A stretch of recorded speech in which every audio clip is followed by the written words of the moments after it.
Mənim daha çox lirik xoşuma gəlir. Yəni hər adamın da, mən ona görə deyirəm, çox xoşuma gəlir.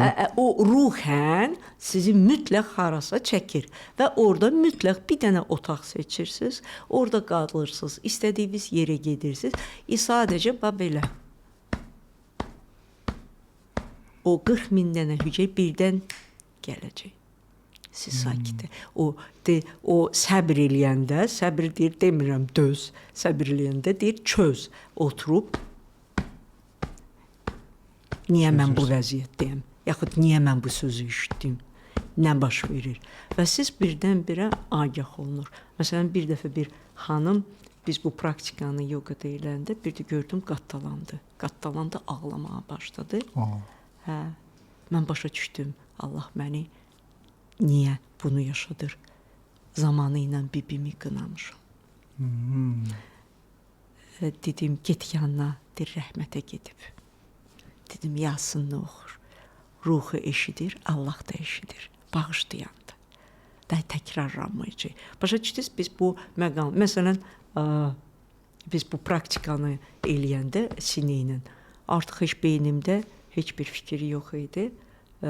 Qardaşım yoqaya gəlib, o qardaşımın yoqaya gəlməyi mənim üçün çox möcüzəli bir şeydir. Və bir də gördüm, o biz dövr oturub hansısa praktikaları eləyirik. Qaça-qaça həmişə başda otururam ki, insanlar görsün. Bir də gördüm ki, oturdum, bu tərəfdə qardaşım, bu tərəfdə oğlum. Qardaş, sol tərəf, ana tərəf, oğlum, sağ tərəf, ata tərəf. Bu oğlum da atamın adıdır. Və birdən yadıma düşdü, yəni ki, o məqam ümumiyyətlə, o mənə heç belə ağlıma gəlməzdi birdən-birə. Vura insanları idarə edirdim və birdən agah oldu mənə ki, axı, mənim qardaşımı mamam həmişə çox istəyib, o məqamlar sizə göstərilmə, anasının rəqəmləri. Hə, və bir şey olan kimi gəlib həbər ki, mama, qardaşım mənə bunu eləyib. Səhv səndədir, qardaşım düz eləyir. Görürdüm ki, burada məni tutmur. Papa, bəs qardaşım bunu eləyib. Hə? Deyəniz, indi onu...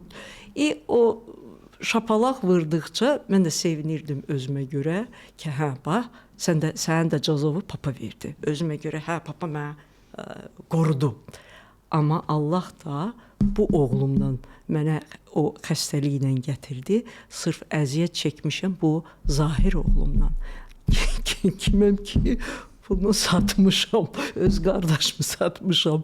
Atama döydütdürmüşəm. Allah mənə döyüb zahir oğlumdan. Yəni bu məqamları siz özünüzə dərk edib, qəbul edəndən sonra siz daha heç kimi həyatda qınamayacaqsınız. Ona görə ki, artıq siz o niyələri görürsünüz. Məsələn, o qədər müdrik insanlar gəlir yanıma 70-80 yaşında və qurban olum Allaha min şükür, deməli, onlar o yaşda o sözü eşitmək istəyirlər və biz başlayırıq araşdırmağa, durub 70 yaşlı qadın dünən deyib, həqiqətən də çox şey öyrəndim, çox sağ olun İradə xanım. Yəni, mən onda Allahımın varlığına deyirəm ki, sən bunu verdin ki, insanlara ötürə bilim. Bu yaşda insanlar gəlib məsləhətə.